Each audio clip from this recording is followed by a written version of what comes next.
Ignis Journal Log. Number 1. My name is Ignis. I've decided to keep a journal of my travels thus far. It's been a while since I've kept a log. Not since over 10 years ago. A few days ago, I met a group of people whom we had one thing in common. The need for gold and adventure. I'm not sure I'd call them friends yet. Maybe acquaintances. Means to an end, possibly. I've still got a goal, and there is a reason I came here. We traveled a long way. We fought against many horrors, man-made or otherwise. It's been a long journey through terrain I've never been through before, but strangely, I've grown accustomed to this land. Specifically the natural aspect. I feel at peace when I'm in the forest, like I'm out hunting with my dad again.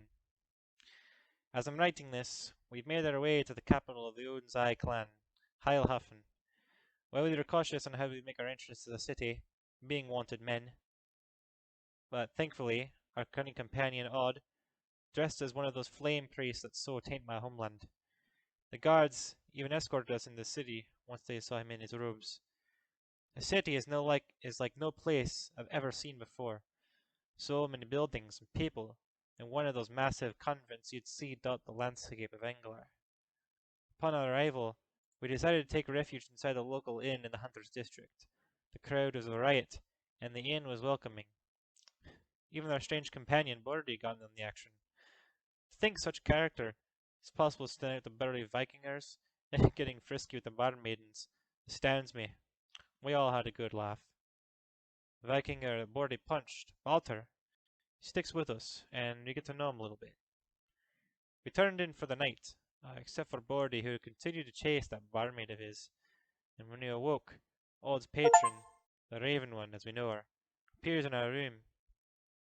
She tells us that we can only trust no one but ourselves. Evil forces are at work here, and they would try to tear us apart at any chance. When we leave in the morning, the people of the city race towards the convent, eager to hear a speech from the king. The king, however, does not reveal anything good. He and his bride, the damned queen from our land, stand on their pedestal, and the king delivers a speech, signaling the beginning of a full-scale war against those who have not pledged their allegiance to the Odensai. I stand insane, but it gets even worse. As we acquire a few armbands from the local poor community, in order to not be killed by the king's men, Bordy calls his barmaid to meet us. And the barmaid, as it turns out, is being used, or was being used, as a vessel by some other being, potentially even a god. The barmaid flashes her appearance as to seem like the queen. She reveals that the king's war is meant to cause Ragnarok by plunging the world into war, sending thousands of souls into hell, which is a step required to start Ragnarok. The being inhabiting the woman's body forces the incarnation of the legendary and infamous valley from our other companion, Even.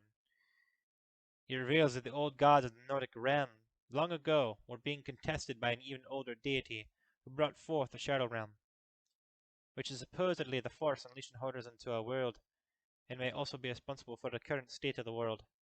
Some of the old gods likely intend to cause Ragnarok to destroy our world, and with it, the Shadow Realm, which is attached to Midgard, and therefore securing the power of the old gods. Or, at least that's how I understand it. It's very convoluted. It's a big revelation, and it's a lot to think about. For now, we're here at the dock, ready to take off on a ship to somewhere it isn't here. We need to get away as far away from the capital as we can, and warn the clans of the oncoming conflict. Then, we need to find a way to put an end to all this madness. But most importantly, I need to find the wolfhound. The bastard needs to pay.